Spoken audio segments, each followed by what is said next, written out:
what Kari is talking about is a couple of days ago. I was asked to revisit Evergreen. What is it? Evergreen State University in Olympia, Washington, a place where I had frequented before and had discussions like these. And a lot of times it was around hip hop and how we move forward in all of the things that hip hop has to offer. You know, you can put it in many contexts. It involves the same discussion that we're having here. But what was so specific about that conversation was 2 years ago, I believe, on Valentine's Day, Dead Prez, my group, went to do a concert, in which the end of the concert ended up where a young man was arrested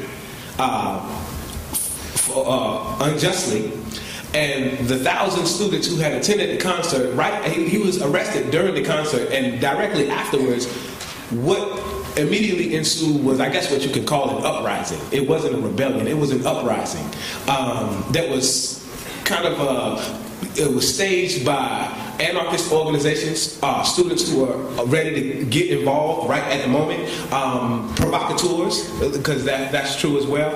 And so what ended up happening was on that campus specifically was a kind of persecution because of hip hop, and it's definitely because of the words of Dead Prez.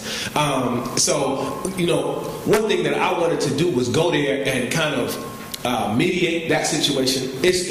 I wasn't able to do it for 2 years.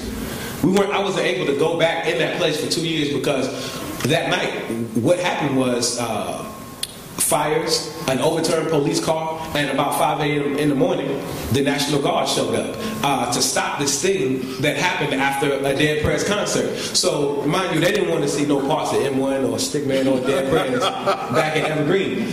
But it was good that I was able to go back and have that conversation because the students were still there, they were still riled up, and everybody was still looking for which way forward. And it's great because now there's a new way forward in the fact that we got a black president, a new agenda, hopefully a new point of view. So I was able to have that discussion talking about how do we organize in that way? How